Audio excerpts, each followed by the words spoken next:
Today, I want to share with you my perspective, a mother's perspective of what it's like to have an addiction in your family or to deal with an addiction in a, with one of your children. Everyone talks about the experience of the addict. I want to talk about the people who are behind the scenes, the ones that cry themselves to sleep, the ones that stay up wondering if their son or daughter is alive or dead.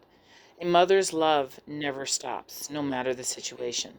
There are times when you hate what your child is choosing to do, but you never stop loving that child.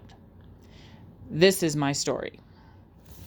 When my children's dad passed away in 2015, I was a semi functioning alcoholic.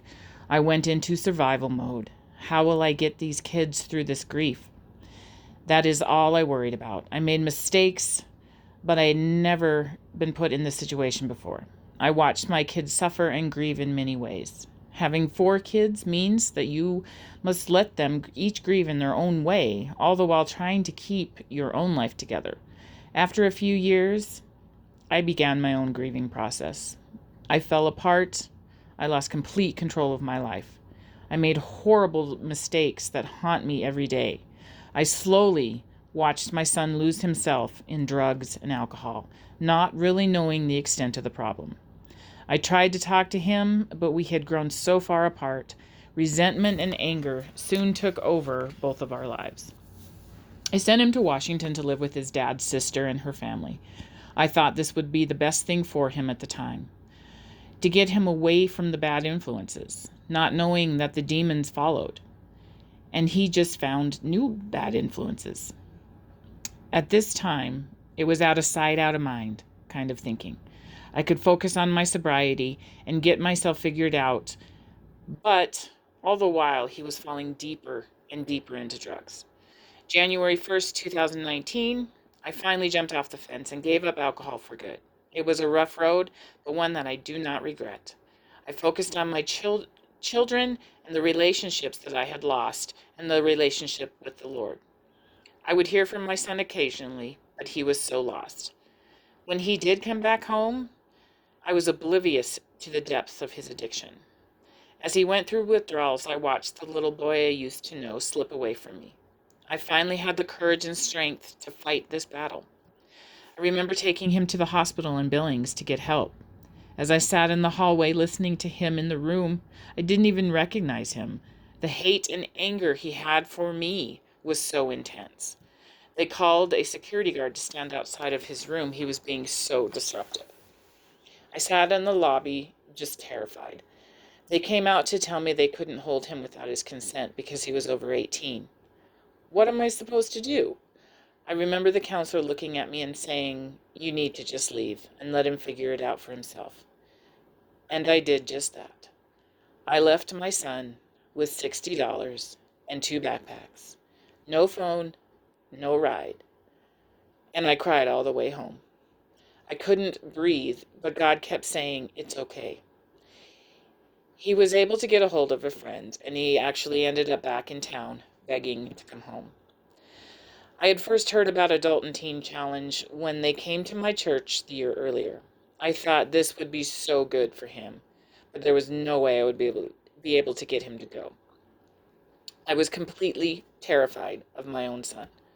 God rebuilt me and made me so much stronger, and the fear that I once felt was finally gone. When he called me to come home, I gave him his last chance. Go to Teen Challenge, or I'm walking away. I couldn't keep doing this and putting my other kids through the fighting and the hate that he brought to the house.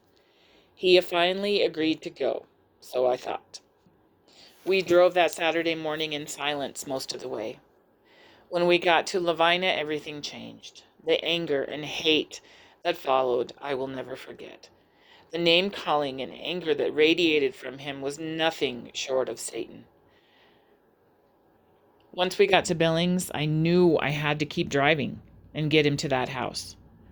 By the grace of God, every traffic light turned green as I approached. Finally at the house, he wouldn't get out of the car. It was a fight, but I took his stuff and I told him to get out. He finally did, and he started walking away from the house.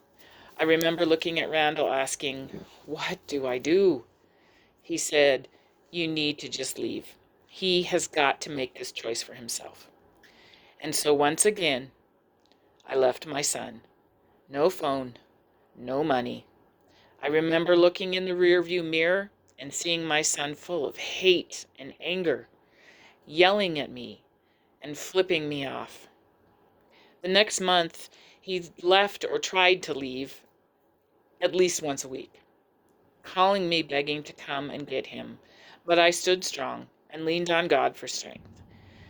We would go weeks without talking, and at one point I had to cut off all the calls. After 3 months, I went to see him. He was past the withdrawals and finally starting to let God in. I was finally seeing my son that I loved so much. Months went by, and he was letting his guard down that he had had up since his dad died in June of 2015. He was clean, sober, and his attitude was so positive. My son was finally back. I am so proud of the man he has become, and I look forward to seeing what God has in store for him. I give all the glory to God. God has put this ministry together, and these men, he saved my son's life. I have no doubt that if he would have left that house that day, he would not be here today. I would be visiting my son at the cemetery instead of having him here with me tonight. I can't thank you guys enough for all you have done for him and for my family. I will forever be grateful.